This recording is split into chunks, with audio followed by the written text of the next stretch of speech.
You've tuned into InvisiYouth Chat Sessions, a video podcast series. Our episode starts right now. Here's your host, Dominique Vale. Hello, everyone, and welcome back to the InvisiYouth Chat Sessions, where you can check in for your dose of stigma-breaking, humor-filling, motivation-loving life hacks and motivation tips for all of the medically adultish people in life. I'm Dominique Vale, founder of InvisiYouth and host of the InvisiYouth Chat Sessions, and today is Season 3B, Episode 35. It is the first episode in our summer series, and also it is our really exciting episode for multiple reasons. One, we're talking about a topic that I have gotten quite a few DMs about wanting to have on this season, talking about online community and talking about the chronic illness community online and really reaping the benefits of it, but then also how to really put yourself into that space. And I'm excited because we could not have picked a better guest to bring on as our special guest for this topic, everyone. You guys know we love focusing on virtual resources, and this powerful boss woman really does as well in all of her work. You'll see as I list off her bio how incredible it is. Everyone, I want you to say hello to Nitika Chopra, who is our guest for today. She is the founder of the events and media company, ChroniCon Community, is also a writer, and like I said, all around incredible entrepreneur. Living with psoriasis since she was 10 and psoriatic arthritis since she was 19, Nitika shows how it feels to when you weren't understood in the beginning of your chronic illness journey, but trying to find a way through that of building a fulfilling life for yourself, which is something I'm such a big advocate for. She created ChroniCon Community for those to create this incredible company that is really a strong online platform, creating such authentic support for those living with chronic illness, and also helping them learn through their experiences through provided workshops, content, and partnerships, and a really amazing support network you will get. Also, they just have a really great Instagram account as well that just to add on the follow, I will thoroughly encourage it. And really, like I said, reading off Nitika's resume is quite impressive. She has hosted her own talk show, created her own online magazine called Bella Life, and continues to be a podcast host on her show, The Point of Pain, and a content creator, really bringing wellness, beauty, and empowerment for so many people to the forefront of her work. So with Nitika's social media really reflecting that positivity and framework of her brand within ChroniCon, it really infuses this passion of building your own self-empowerment by also being a part of a community and really finding your lasting community of support for yourself. So Nitika, thank you so much for being on the show. Welcome. Thank you so much for having me, Dominique. That was such a beautiful intro. Thank you for that. Thank you. No, I loved reading so much of your bio and having you have such an amazing array of a resume. So it was really exciting getting to, like I said, having an episode focusing on the online community. You've really tapped into so many elements of what that is, especially with ChroniCon as well. So I'm excited for our guests to get to know you, and then for us to really get to pick your expert brain on this so people can really, like I said, reap the benefits of this virtual space that we're in. So I'm going to jump right in so we can all get to know Nitika better in our fun segment called Rapid Fire Roundup. Rapid Fire Round.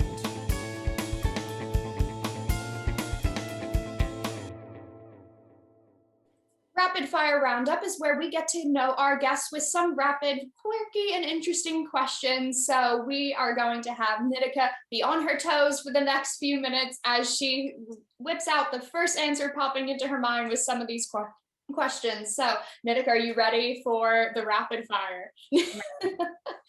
Perfect. Okay. What was your first job?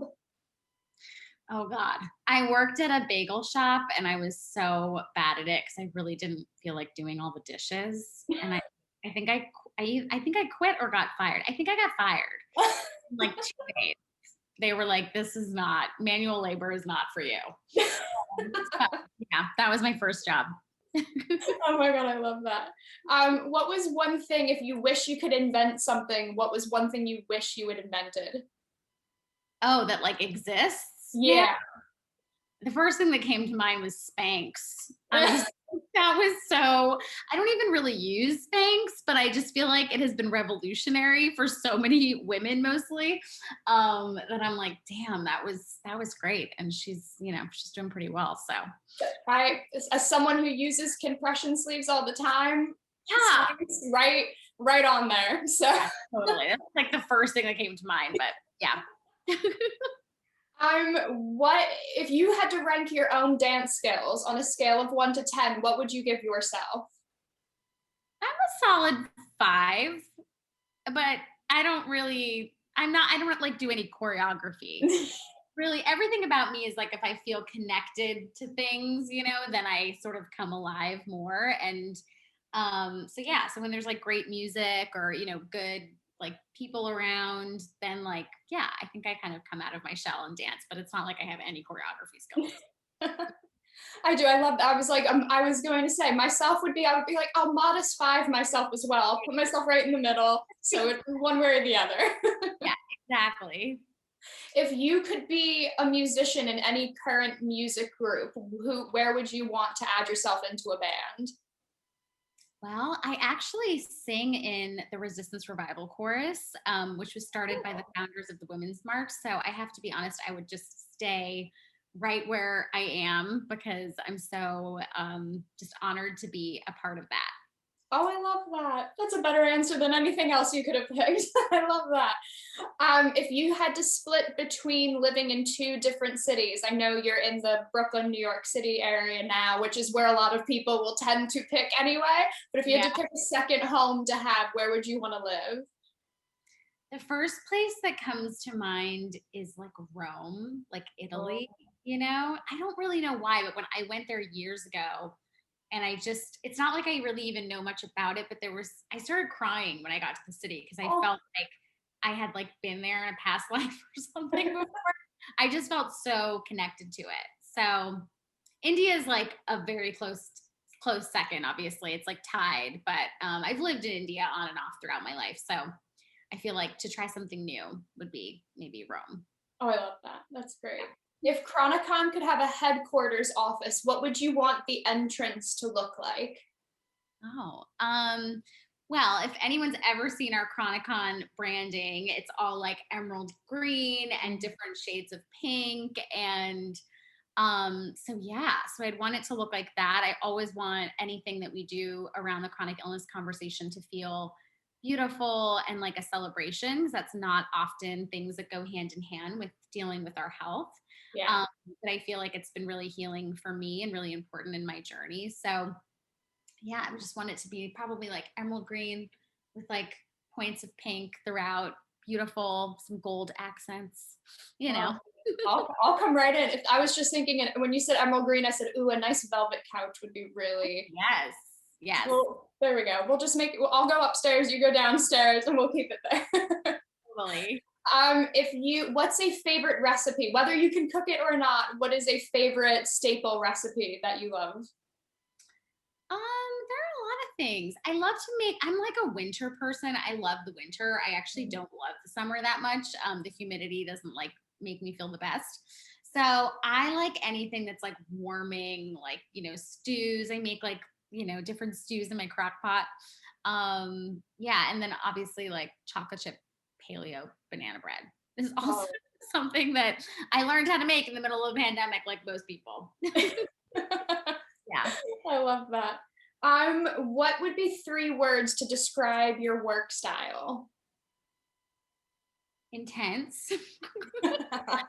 One, like more like, focused and direct goes under the intense umbrella. I guess like energizing or energized and creative. I don't know. I mean, the vibe is like, I think of goals, I feel like an energy around them, and then I let creativity sort of guide me throughout that. I like that. Since you mentioned you have a singing background, do you have a go-to karaoke song that would pop right in? Anything from the musical Rent. Like, I love musical theater, so it's like those songs. That's like what got me activated around music when I was in like high school. I think that freshman year of high school or something. So anything from like the musical Rent probably. Oh, I like that. Oh man, I like that. And then last one, if a friend described you, what do you think would be 2 adjectives they would use to describe you? I'm really funny with people that I'm close to. It takes me like a little bit. It's really just like when I'm comfortable, I feel like I'm always making my friends laugh. And thoughtful, maybe. Yeah. Oh, I like that. Those are good ones. I love that. Yeah, we're gonna go into, I'm gonna see if I can bring in your humor and thoughtfulness into our next segment, and we're going to go into one of my personal favorites, Chat Me Up. Chat me up. Hey, wanna chat? You guys know I love talking, so clearly a segment called Chat Me Up is going to be one of our staples on the podcast. So with this one, we go through the how-tos and tips with Nitika, especially talking about finding your community, really gaining your space within that and building those relationships. And also how people around you, your sort of built-in support network you have, how they can really become the best assets of your community. So I know one of the things I noticed with myself creating InvisiYouth, and I would imagine for yourself as well with creating ChroniCon, was wanting to sort of build this positivity around your chronic illness journey, but also being able to have people come into your community that understood that element of your life journey as well. So for you, what made community so important for your own personal journey in life? Yeah, I think one of the biggest issues that I really recognized around chronic illness was and is still the isolation that happens when you're living with a chronic illness. So, I found myself knowing that, I had psoriasis and psoriatic arthritis, but I still felt like I was the only one that had a chronic illness. And it's strange because I actually have women in my family that also have different chronic illnesses. But there was still so much like your thing is over there, my thing is over here. It's not the same. We don't know what it feels like to be in the other person's shoes, really. You don't really talk about it in a way that like creates connection and intimacy. And I think before I decided to launch ChroniCon, I was sort of on this exploration where I would talk to people and just trying to figure out like, what is it that I really want to focus my life's work on? And anytime I met someone and let them know about my chronic illness journey, oftentimes they'd be like, oh, I have a chronic illness, or oh, my mom has a chronic illness, or oh, my boyfriend does, or whatever it might be. And yet we all felt completely alone in it. And I think that understanding and that realization that there are over 133 million Americans that have a chronic illness in this country that we know of. And we all, like so many of us feel like we're the only ones. So it was really that sort of journey of piecing all of that together and being like, there's something, I'm not great at math, but like that math does not, So yeah, so that was sort of the impetus to me wanting to create a community around it. Yeah, and especially even going through that, I know if you go right onto ChroniCon's website, the sort of first staple tagline is "sick of being alone," which anytime you use a play on the word sick, the English major in me gets very happy on that phrasing as well. Yeah.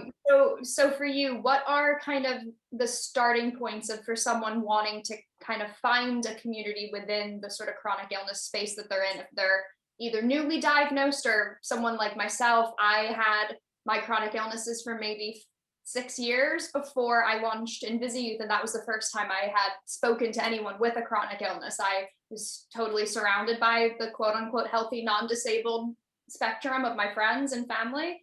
So what are kind of those initial steps or starting points that you think are good for people that want to kind of build that community for themselves?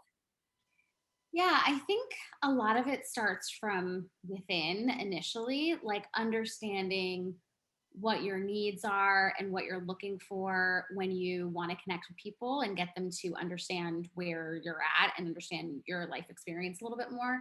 And I say that because sometimes I know in my youth, especially when I wasn't feeling that great or I was feeling a bit broken, and I was feeling a bit like lost and isolated, I would often go to people who were healthy and able-bodied and sort of not hand my issues over to them, but like want them to be able to like hold it with me, you know?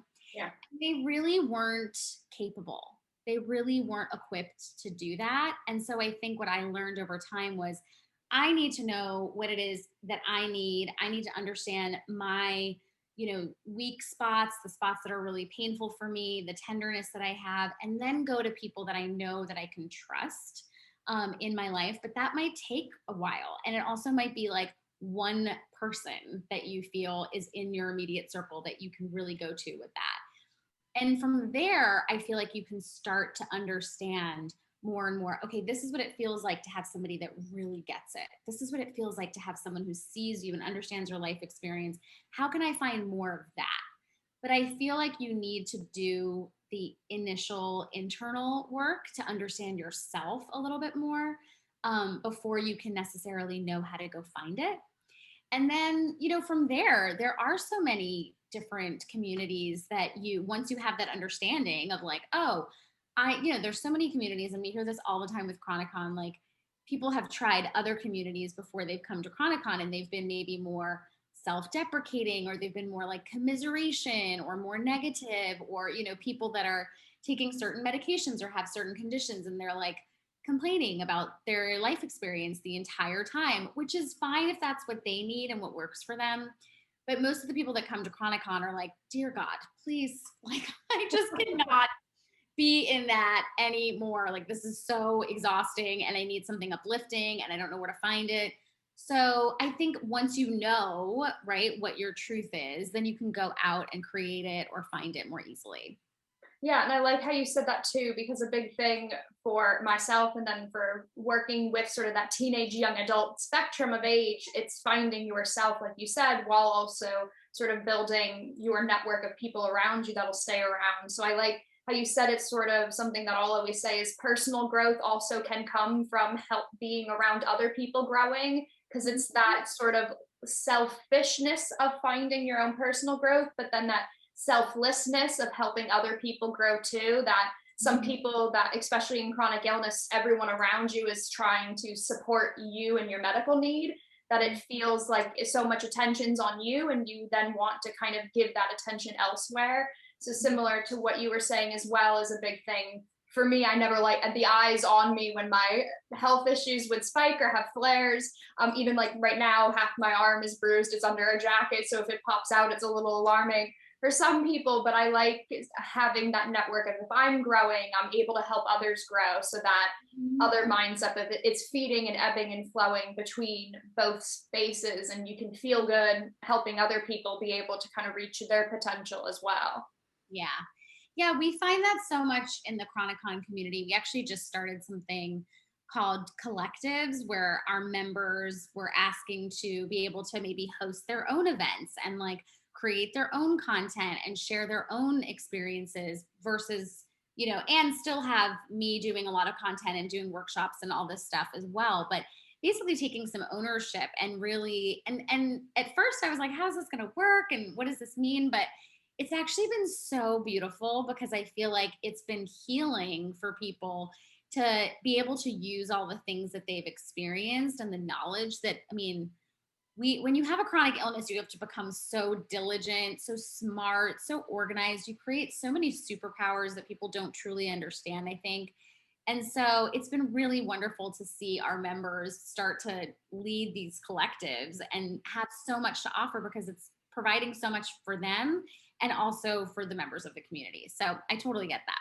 Yeah, I love that. And even one thing that we'll always get as well is more of the, especially with our more style, is a little more subtle activism, is how I'll phrase it, where it's not so much standing on the soapbox, but it's more sort of subtlety of changing things around you.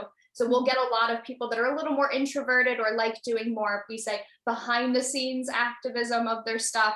So with those people wanting to have people that understand them a bit more, it's a little more intimidating going into a space like doing volunteer work with us, joining a community like yours. So for those people that might be a little more hesitant, what are sort of those pieces of advice that you would give, or the first few things that they might be able to say to kind of take those steps into building a network for themselves? Yeah, I've noticed that with ChroniCon too, and I always message everybody when they join, and I didn't realize how much being an introvert, or because I'm an introvert, Mm-hmm. I didn't realize that there was a lot of nervousness around, putting yourself out there in that way. I think that was surprising to me, but it makes a lot of sense. And I guess like what I tell people is a couple of things. One is that it won't work unless you work it, So Yeah. like it's not about making yourself so uncomfortable that you're like stressed or like having anxiety or putting yourself in a harmful situation, but it is about like you oftentimes need to make a move and you need to show up. And we have some people that show up to our events but they're shy, like maybe they're going through chemotherapy or they have alopecia and they're losing their hair, or they're doing things that they're experiencing things with their body that just don't make them feel like they want to be on, and they don't feel like their best. But I tell them, like, come and join with your camera off. Like, it doesn't need to be the way it is for everybody, but show up however you can at your best. So maybe you don't comment on every single post. Maybe you don't come to every single event. Maybe you just like something. Mm-hmm. Like put a heart next to something. Like just start making those moves. And whether it's ChroniCon or another community or online, socially, on Instagram, you're following people that you think are great. Just that energy of putting this out there. I believe in energy, and I just really feel like I've noticed that when I put that little bit, even sometimes it's just like, oh, I really love what this person's doing. I'm going to like comment or like on their Instagram post, which like, maybe they have thousands and thousands of followers. So who knows if it even matters? It matters. Like people notice. So I would say, especially because we're in such a virtual world, like my mind goes to all the virtual things. But I also think something that I did, which is so random, but I did this years ago when I first moved to New York and I really didn't have any friends. I like decided to create this project around like learning something together. So like that, I decided to learn how to cook because I didn't know how to cook at the time. And I would invite people over and, one friend at a time, and we would like cook a meal together. Oh, and fun. yeah, and like learn how to cook whatever that thing is. It was something that neither of us had ever cooked before. So even if you're stuck inside, I know now with the vaccines, people who are able to get vaccinated, there are people going out much more. But even if you're not comfortable with that yet and you're not quite there yet, or you can't leave your house for whatever reason, I think like creating an opportunity for you and someone else to learn together, or like try something like, I'm going to learn Spanish. Like, do you want to do this app with me? I don't know. I don't know if I'm making any sense, but just make it really, it doesn't always have to be so intense, And I think when we get nervous and we're like introverted or shy, it just can feel heavy and like it's hard to make that first step or whatever it might be. But I think doing those things, just making it light and fun if you can, I think has been really helpful for me.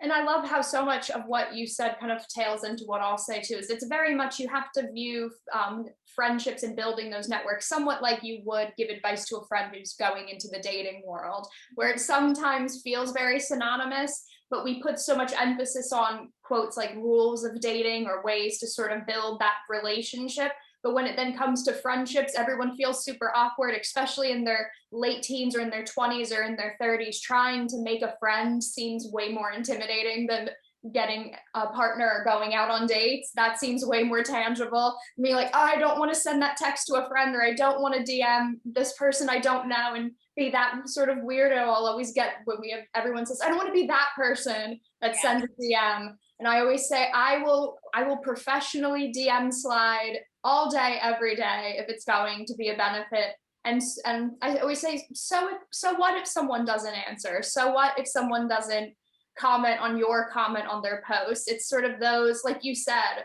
really taking whatever baby step works for you, whether that is liking a post or having a colleague of yours maybe at a new job and trying to find something that's somewhat similar, and you kind of are sort of scoping out what might be around their work desk or what they might be saying and being like, okay, I can relate to one thing. It's always sort of, even if that friendship doesn't work, those people then also might have friends that you then meet while you're talking with that person, and that tends to build sort of your network, like you said as well, moving to a new city and finding something that is a more accessible idea. Of a lot of people don't know how to cook, especially in the city you're ordering or you're going to different places to eat. So something that would be a common denominator for a lot of people, and sort of treating your friends a little bit like the new people in your dating app, I will always say, can always be a good starting point of a mindset in a way as well. It can be very helpful.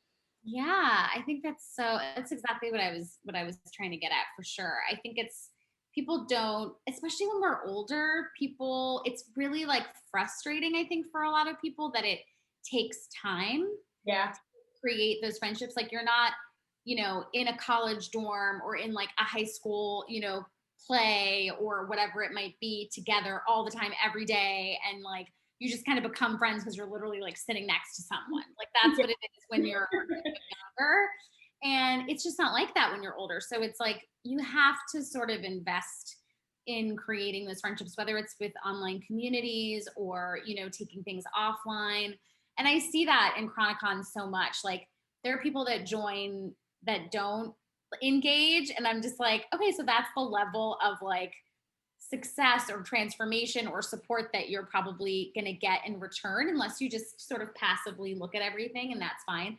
Then there are people who engage with everything and they're so supportive, and they've made like real friends. Like, people are meeting up out of, if they live close to each other in the same city, from around the country. And it's amazing, but no one can force you to do that.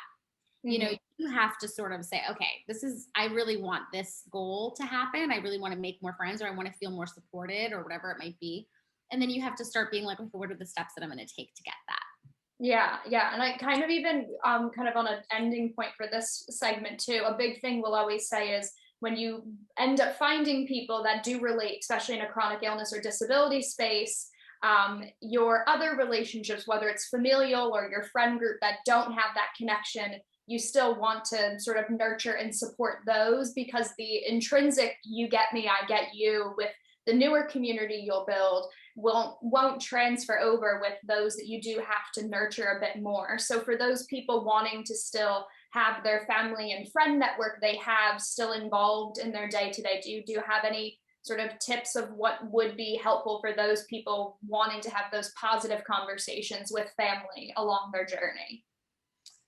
Yeah, I mean, there's so much to say about how to navigate, family relationships, but I think the main thing that I've had to learn is not everybody is going to get everything. Mm-hmm.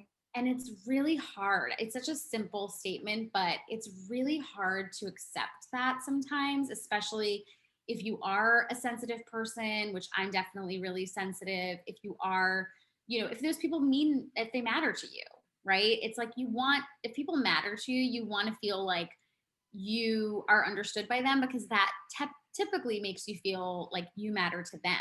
Yeah.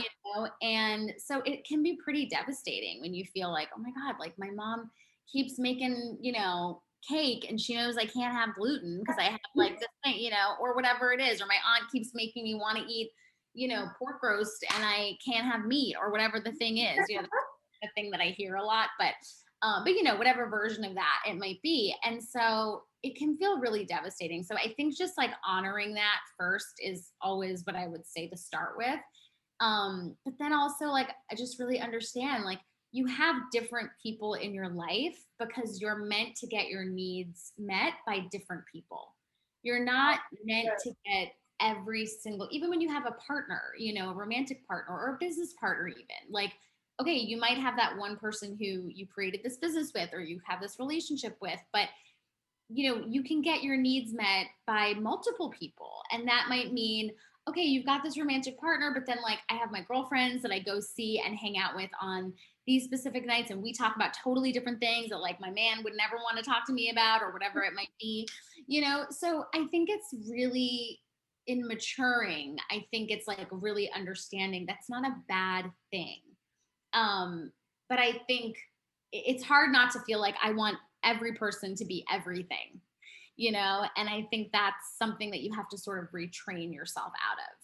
Yeah, and I love that you said that too, because it kind of, I'll always say, if I speak to siblings or parents or people who come to any sort, even through yourself as well, doing your work, or even with podcasting, other people end up sort of falling onto your community that aren't actually part of it. And they are sort of the allies or the support network, just trying to get it and trying to have a step in. So I always, for more of the family or friend group, I'll always say, try to always be the bookends. Like, if you want to ask about someone's health or their what's going on or checking in, but then always ask about something non-medical, so you can kind of show I'm here on both ends. Because you might not have a great, if I'm having a flare up, my friends who are healthy they can empathize with me, but they can't relate with me. So they'll then always switch and go, well, how's work doing? Or we're right now with InvisiYouth, we're doing bachelorette viewing party fundraisers. So they're talking about the bachelorette with me because they know that's what we're doing for fundraising. So they'll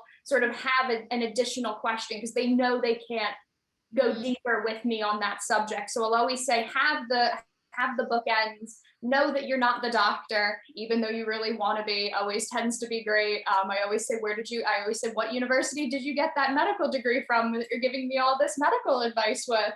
But it's like you said as well, knowing that you being the person with an illness or disability, knowing that having an array of people to meet your needs differently. Like, I love how you said that's still a really great quality to have. You don't need to find your sort of Fab Five unit that understands what your needs are. You can have 10, 15 people, and each of them are capable of providing a different type of relationship or friendship to you.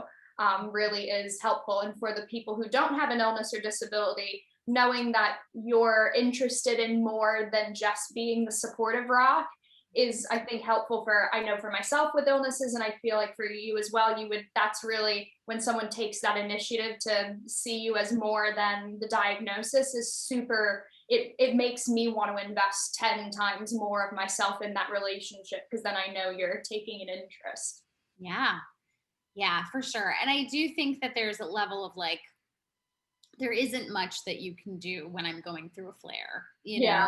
And so knowing that you're there is great, but like a lot of times beyond that, I want to like focus on other things. I want to talk about other things. I kind of need to like pretend this is not happening right now, and just keep going. So yeah, I think that's such sound advice. I love that. And before we go into everyone's favorite is our intermission segment, I always like to thank everybody, take our time in the middle to thank everyone for checking out the InvisiYouth Chat Sessions. Like I always say every episode, this is part of our virtual programming we provide every month.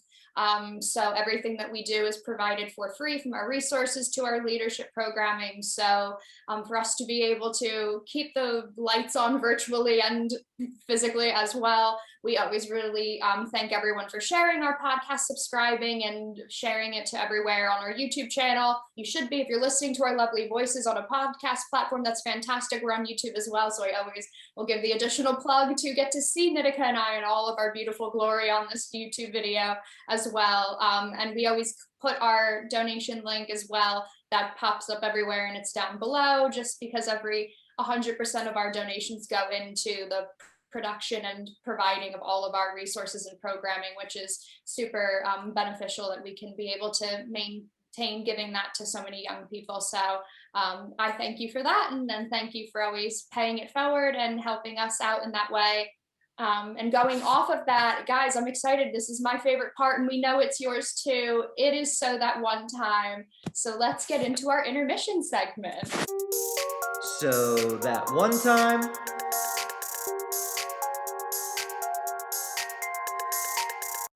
Everyone knows I love this for two reasons. One, we all know I love to stop talking and let my guests take the mic. So Nitika gets to tell me and all of our listeners and viewers a life story. So take it away. I feel like I have so many life stories. I don't know. Like, I just want you to give me a little bit of direction. Like, what do you want me? What kind of a life story do you feel like we should start with? I thought about this beforehand. I have a handful of them.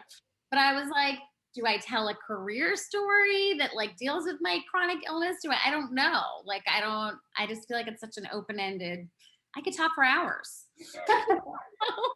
you know? How with the career one? Like I said in the beginning, you've had such an array of career experiences. So even outside of ChroniCon beforehand with your work too. So Yeah. what would be one of your sort of career life stories? Yeah, I mean, there's quite a few, but like the one I guess that's coming up for me is well, so about 11 years ago, I decided that I wanted to start my online magazine, Bella Life, which I closed a while ago, but I had that for a while when I first started my career. And I had decided that I wanted to start that because I really wanted to have my own talk show. And I always like kind of laugh when I think about this because I'm like, it's a little wild that I would even say that because I had no experience. I had no like camera skills really. I didn't have any connections. I had gone through a really severe several years, like the first half of my 20s, with my arthritis and my psoriasis. So I had a hard time even like having a job. I couldn't stand for a long time. And all of these things. So like when I got this sort of message or things clicked in and I was like, oh, I need to have this talk show, I was kind of like laughing. You know, I'm a very spiritual person. So I was like laughing to God, like, haha, I think you gave me the wrong message. I literally for months, I would just stand there like, I'm sorry, what do you want me to do? I have no money. And I got married when I was 20. So I had just gotten divorced, a few years before this. So I was like divorced with no friends, like just learning to walk again, like all this stuff. And so there was literally like, it wasn't that there was no evidence as to why this would be possible. There was like negative evidence. So, like it was a joke. But I really felt it. And so I decided I built the dream before I got hired for it. So what I mean is like, I built this online magazine and I was just like, okay, well, people are going to see like the different content creators that I have, like writers that I had or experts that were contributing, and people will see me have my own, YouTube videos. So they'll see what I look like on camera, and then they'll see like the different topics that we talk about. And I feel like somehow someone is gonna see that this could be a show. Again, with no evidence to why this was possible. So I built the website and I did all of this stuff. I learned I would work around the clock. I was also working full-time in real estate, which was like my first real job here in New York City. And I kept plugging away for like 3 years, the first 3 years. And I ended up getting a call from the vice president of this South Asian television company that they wanted to give me a show that was literally pretty much the name of my website. It was called Naturally Beautiful, and my website was called Bella Life, and which means beauty, beautiful life. So the guy was like, you basically built the website that like is the show that we're trying to fill or to like get a host for. But the reason why I thought about this story is because sometimes I forget when I went to the audition and when I tested for the show and was auditioning for the show, I was going through a really bad psoriasis flare.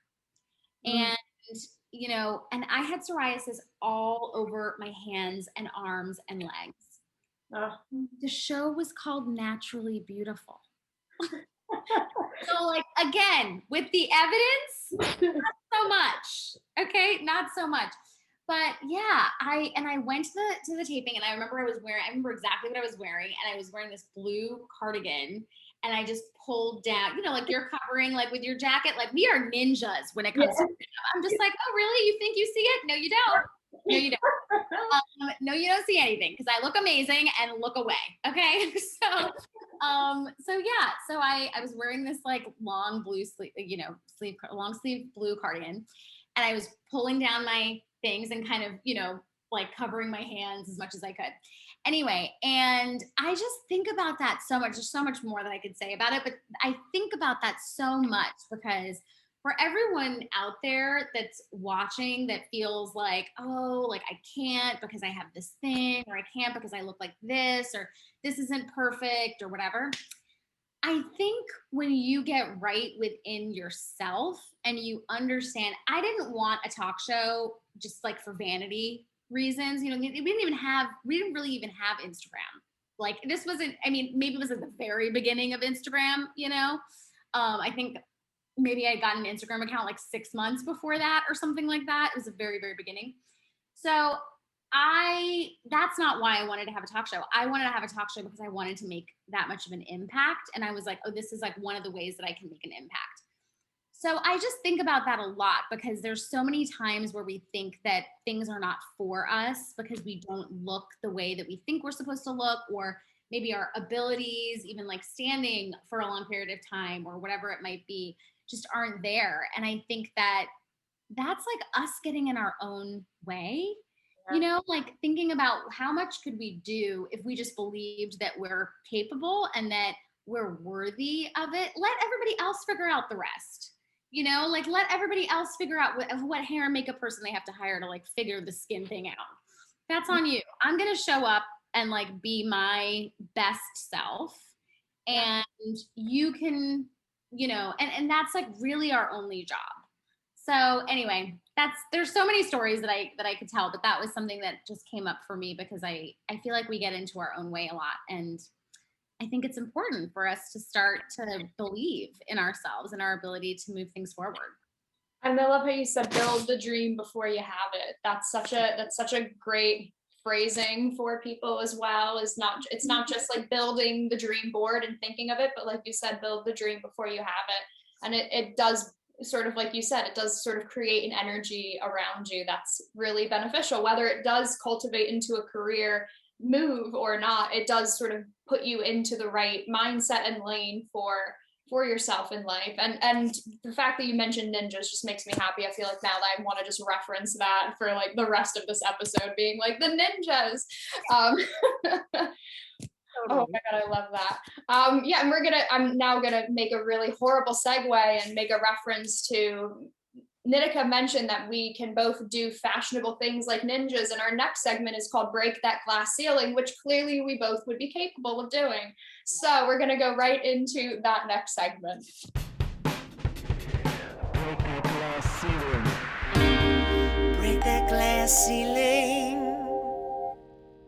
Break That Glass Ceiling is our segment really getting to deeply connect in the diversity of the chronic illness and disability community and the topic of that virtual community space, but also kind of going more on the under-discussed topics that fall into that, and also trying to break through a lot of the different barriers or stigmas that come around that. So I know for the virtual community of support, or even just sort of what we're doing so much now in the pandemic or post-pandemic, is so much virtual work. What really do you feel like is that one thing that makes virtual community so vital when you have a chronic illness or disability?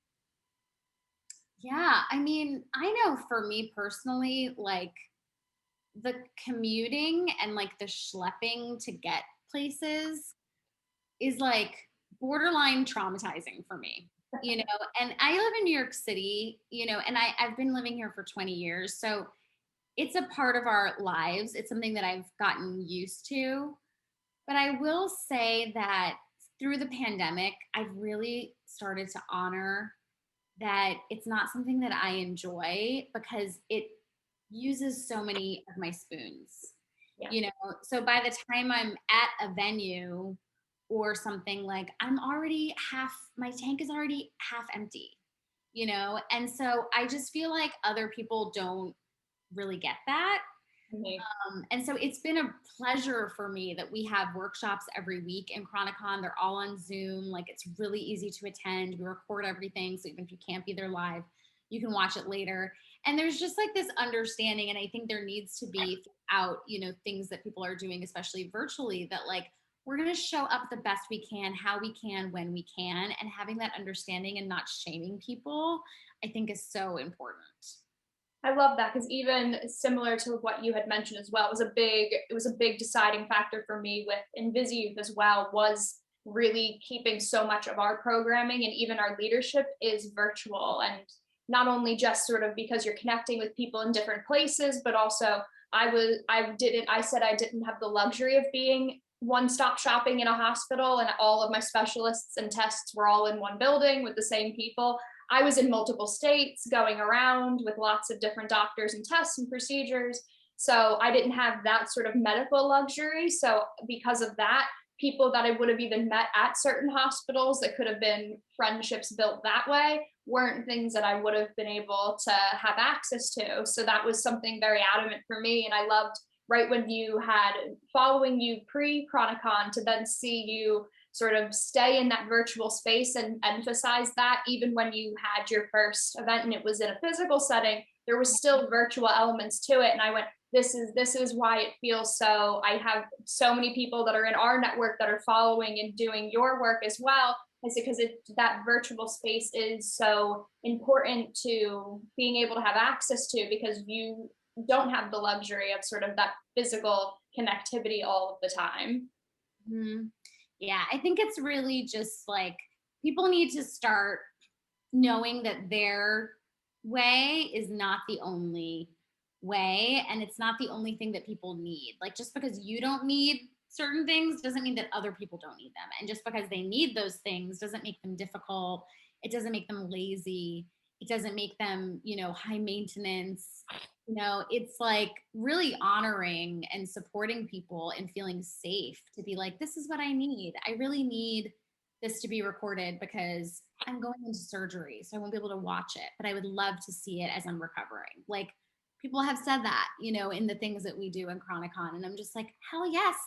Like, absolutely. I cannot wait to record this for you. Like, you deserve to have access. Just because you might have different needs doesn't mean that they're more, they're less important or they're more inconvenient or any of that. I love that. It's what I've sort of defined as the fly on the wall concept of, I like to just sort of pop in where at different points and being able to see what I need from a certain resource, because that's different also the way that a chronic illness affects a person differently. What you then need as well is going to really differ. So to be able to, like you had said, some people do take a more passive track when it comes to what they need in a community space. And sometimes it is just knowing and seeing there's other people there is all it really takes for you to feel that support, is sort of just being that fly on the wall, seeing what other people are saying or doing so they can like litmus test it out for you. And you can then kind of pick the track that works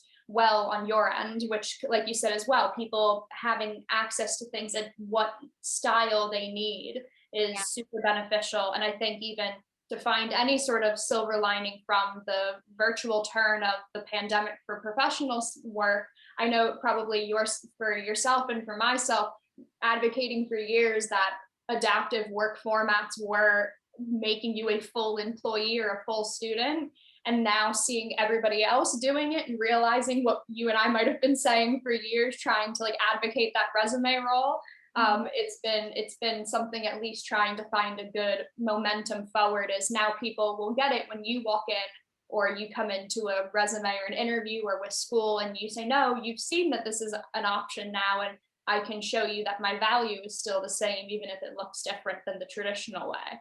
Yeah, absolutely. I totally agree.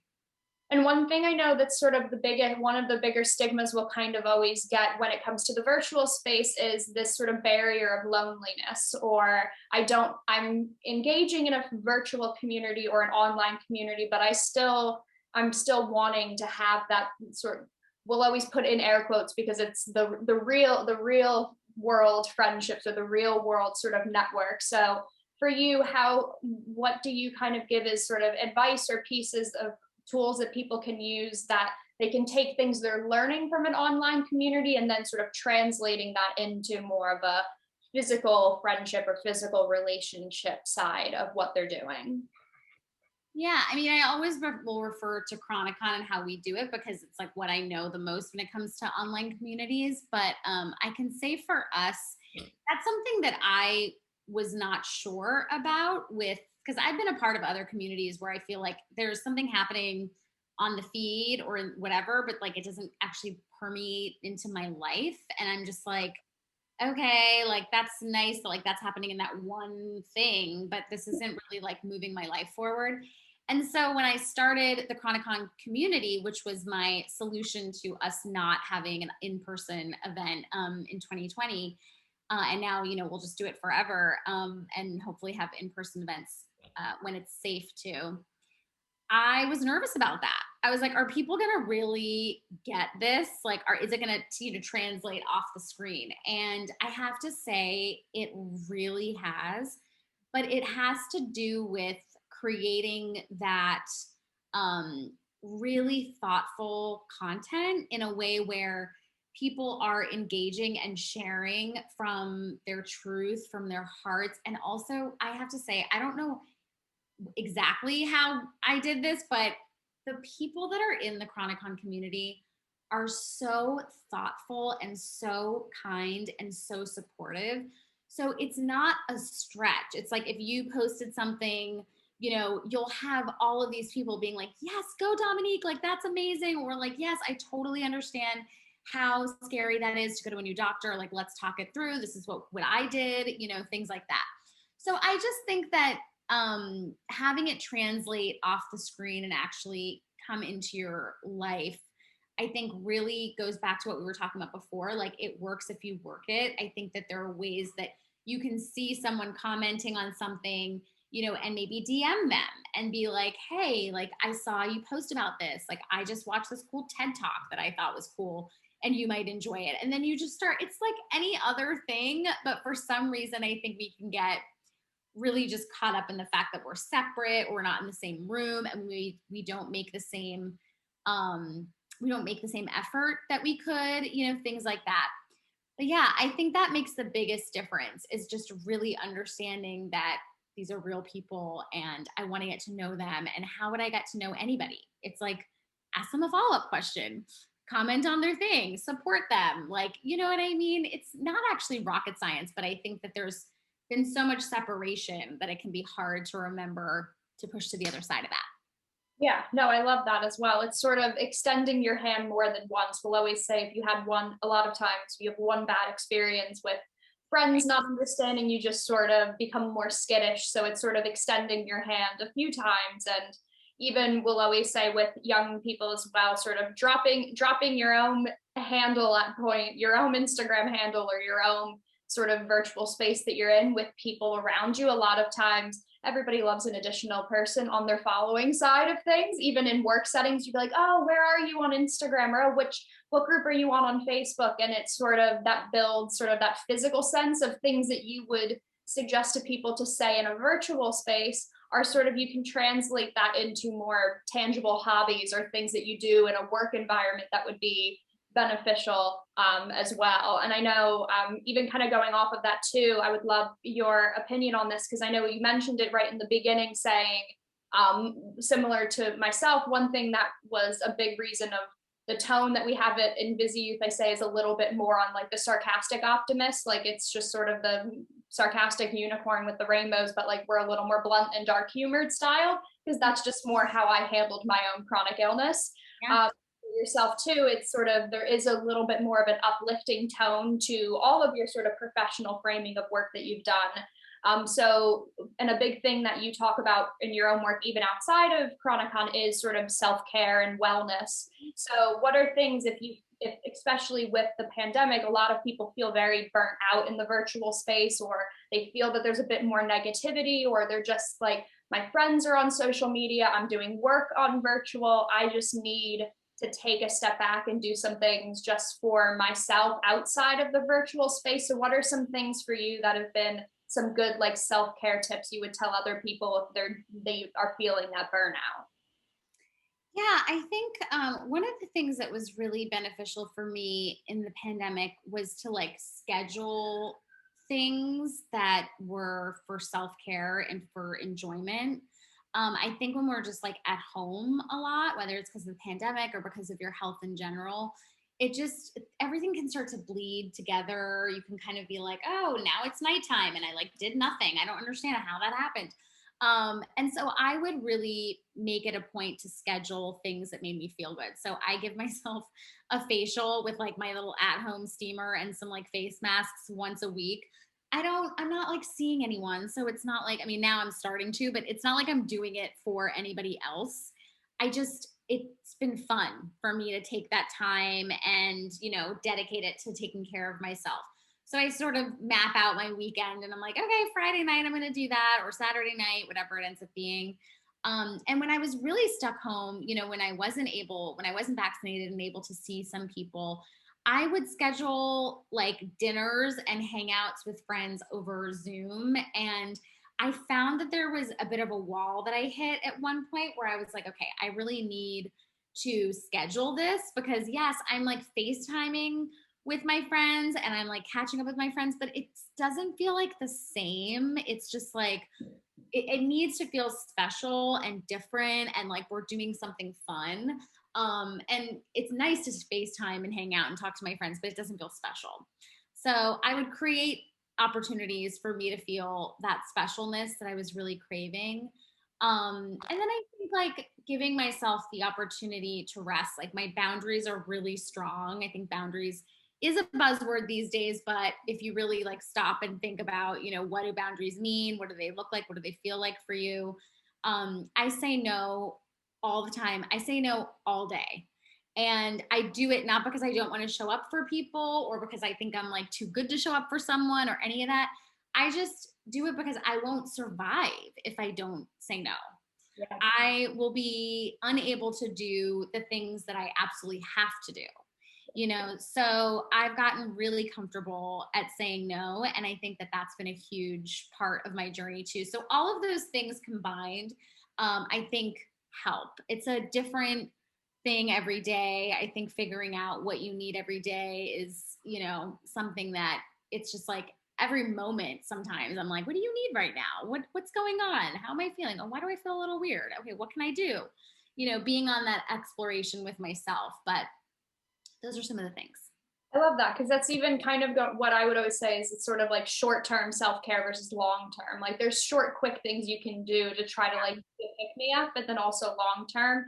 And I love when you said exploration, because my biggest thing I'll always say is sort of there's this 90-day return policy with so many things. If you buy it, you don't like it, and you give it back. And I'll always say, try something out for 2 months, try multiple little things in your schedule. And like you said, some people, they'll try meditating twice, they'll give it a full pass. I had to try it for more than a month before I found my groove, because this brain doesn't like to not talk to myself.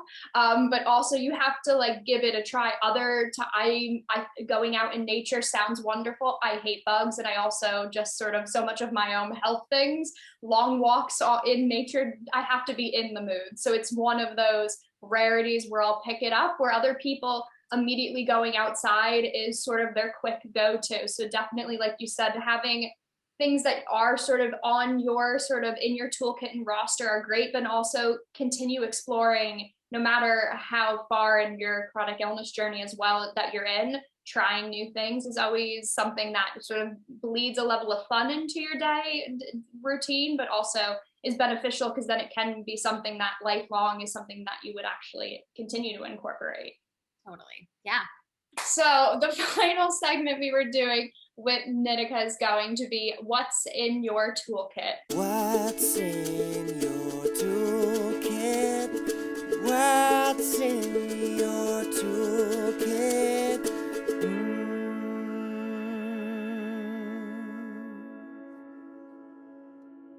So with our what's in your toolkit, I'm going to list off a few different things as resources, and Nitika is going to tell me different things. So guys, get your notes app out, your pen or paper, however you like to take your notes, and we're going to see. So what are we, as we're entering back into sort of going out and about more often, I'll always ask people, what are sort of 2 things that are always in your bag, your physical bag is not the metaphorical one. What are things that are sort of helpful for you that you like to keep on you? Well, right now, masks and hand sanitizer is like high up there. But I would say I always have like some sort of lip balm, something, just so I don't feel like dehydrated or parched. and like on my lips. And yeah, I think masks and hand sanitizer. Like I really don't need anything else. Like really chapstick, mask, hand sanitizer is pretty much. I always say any tiny pill bottles are my favorite. Anything that's travel sized will end up finding its way in my bag, and something will be filled in it. That's true. I do usually have a little thing of Aleve, just like it's like out for too long and my arthritis starts to act up or something. My friends will joke, they're like, the actual pill pocket that's in denim jeans tends to actually have Tylenol in it when it comes to me. So they're like, you actually are one of the few people I know who will actually use it for its purpose that it originated from, which is slightly entertaining for myself. But also a big thing, a lot of people are sort of doing the hybrid working from home. Are there things that you like that are on your desk in your workspace at home that you enjoy having, or things that make it more accessible for you? Well, right now I'm moving, so I'm moving into Brooklyn. So I'm like literally looking at my table right now, and there's jewelry all over my table because I'm packing it. But typically, I mean, I'm sitting on a blanket right now because it's like just comfortable, and you know, I make sure to have something soft to sit on because I'm sitting at my table for a long period of time. And then water, you know, the basics, nothing too out there. I love that. Even mentioning the blanket as well, something that's cozy. I always say if you're working from home, something that kind of translates like your bedroom, but like is not me laying on my bed, because some days that is my work desk and people don't need to know. But I like that as well. As something that gives you a level of coziness while being professional is a nice one to have as well. Something else I was going to ask too, you've done so many different workshop topics as well through your work. So what is like one topic you're hoping you get to cover through ChroniCon, or something that might be coming up you're excited to get to tackle? Yeah, we've tackled so much, as you said. I think a couple of things that I'm excited about. Right now, our whole month of June is all about movement and how to embrace movement or honor where you're at with movement, which has been a huge trigger area for me in my life. So it's been really fascinating to be on that journey. But in August, we're going to be talking about rest, and I feel like I could really use a lot of that right now. So I'm like, okay, I'm like waiting to get to August so that we can like really dive into that. We've talked about so many things, but I also am excited for the times where we're going to talk about intimacy and romantic relationships and chronic illness, because I think that's a huge hot button topic. We talked about that a ton in February, but I think there's more to explore there for sure. Especially with you moving, I feel like August is definitely, August 1st, you're going to be ready to go. Totally. Do you have recently like a favorite book or podcast, or like a favorite resource that you feel like you're pulling a lot from lately? That's interesting. You know, we have a book club in ChroniCon. We're reading The Body Keeps the Score right now. And so I'm sort of in that. I would say I listen to audiobooks, and I really love memoirs. So it's not so much that I'm thinking of like one specific, like, oh, I'm always going back to this book, but I just love listening to memoirs. And so, yeah, I just feel like those are like, they're like in me, you know, and it's just like become a part of my experience to sort of see my life or things that are happening through Alicia Keys' memoir, or like Jessica Simpson's memoir were so good. Like, or not, it was so good. Alicia Keys' memoir was also phenomenal. Yeah, I've just been listening to a lot of books. So I think just in general, it's been really nice to just tap out of work or tap out of like watching TV or whatever it is, and kind of get lost in a book. So it's more that. I have to ask, did Alicia Keys and Jessica Simpson narrate their own? Because right away I was curious, Jessica Simpson, and I was like, oh damn, listening to Alicia Keys narrate her life would be. It was so freaking good.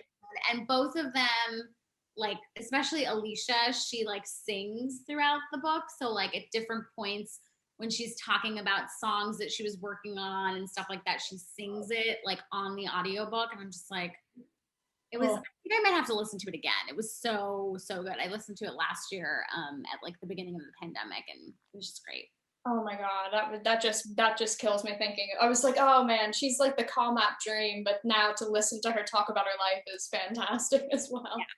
I know we kind of both briefly, I told you I was going to keep referencing this whole like fashion ninja comment you made before, but is there any sort of fashion breeds confidence quite a bit of the time? And we'll always say, is there any sort of more supportive clothing that you like, or fashion pieces that you like that you kind of go to, whether it relates to your health or not, that things that are kind of in your closet that you feel like boost that sort of confidence for yourself if you're having a down day or a flare, that you feel like you gravitate to put on?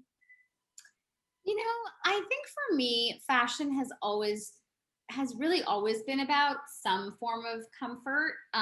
You know, I don't like to wear things where I'm going to be fidgeting. I fidget with my hair so much, but like I don't like things that I'm going to be fidgeting in, or I'm going to feel like, oh my God, it's pulling or it's tight or it's, you know. So I think I've always gravitated towards things that are comfortable. I also really love color. So that's something that I think, just even if it's like I'm at home in sweats, like I'll put on a cute outfit, you know, that's just for me. And it'll make me feel just like I feel put together, and I feel like it's a form of self-care, and like, oh, I'm taking care of myself and making myself, you know, adorning myself or making myself feel beautiful for me.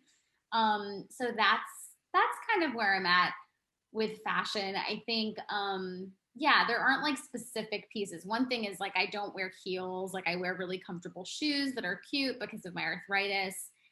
So that really is like probably a staple for me, where other people might in New York, like people wear heels and stuff. I'm just like, no, it's not happening. Yeah, other than that, I would say jewelry and makeup are probably like the two things that I play with the most. Fashion is, you know, it's fun and it's great, but I'm not like a super fashionista. It's more just like comfortable, colorful things that look good on me. I don't know. No, I love that, because especially with sort of having a chronic illness or disability, you tend to try to go for what is comfortable. Like I mentioned, compression sleeves, compression hosing, with me having cardiac issues, tends to be the direction. So when you find anything that looks remotely fashionable in that spectrum, you're like, I need to get 6 of these to not until they disappear, because this is one of the few times I can bring what my doctor says and what my eyes are gravitating towards. So like you said, color as well.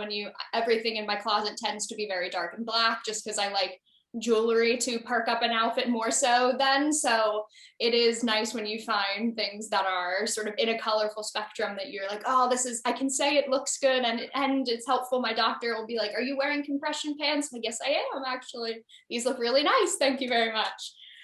Which is really helpful for me. And kind of what we end all of our episodes on is I always have our guests give a sort of a one piece of advice from them to our listeners and viewers. So since a big thing for you is having people be their own advocates and finding ways for them to thrive in their daily life and in the unique sort of lane of their life, what's a piece of advice you give to people that are trying to kind of have that momentum into thriving on their journey that you would give to them? Yeah, I think the biggest piece of advice that I think is like the most important place to start is whatever you're going through with your health, starting with honoring the rage and the devastation around what's happening, I think is the most important thing. So what people I don't think always realize is that we look, you know, ChroniCon is like this beautiful, vibrant, celebratory thing, which is true, but it's not bypassing the trauma and the devastation and the heartbreak and what I feel is like the rage that comes with it. I think you need to really honor that first, and then you can make space for, oh, like, okay, like now that I've honored that I'm really devastated by this thing, now I can figure out what's going to make me feel good in this situation, or what's going to make me feel happier, or whatever it might be. So I think that people don't realize that, you know, that beauty and that celebration and all of that comes from really owning the trauma and the sadness that's been coming up for you. And I love the way you said honoring, because it's not sitting in it, it's appreciating, and like you said, honoring its place but not sitting in it. And that really using that as the phrasing is a really nice way, because people don't give it its time, like you said, of honoring it, being able to then move beyond it, but appreciating where it's at. I love that phrasing of it. That's really great. I love that. Thank you. And thank you. I'm telling everyone as well, thank you so much for being on the podcast. Like I told you before we started, this was a season 1 guest list name on our season 1 list, that when we came back in for 3B, I was super excited that it looked timing wise. I'm like, we're going to have more months to get to talk and see about getting Nitika on the show. So I know my team loves that you got to be on and get to check off a season 1 goal for us. So I'm thoroughly appreciative of having you on, and for all of our listeners and viewers getting to have you here as well. Thank you so much for having me. It was so fun to chat with you. Thank you. And I want everyone to be able to find you. We'll have all of your handles in the description, but for everyone listening, where can they find you and your work on social media and on the internet? Yeah, so you can just go to @Nitika Chopra on Instagram and @ChroniCon Official on Instagram as well. I love that. And we'll have, like I said, we'll have everything linked below and listed in the description as well, so you can get that. And for everyone, we're at InvisiYouth on Instagram, Twitter, and Facebook, and you can find InvisiYouth Chat Sessions on our YouTube channel for the visual show, and on all of our audio podcast platforms like Apple, Spotify, Google Podcasts, anywhere you can listen to one, we're probably there as well. So thank you again, Nitika, so much for being on the show, and I will speak with all of you again soon. Bye, everybody.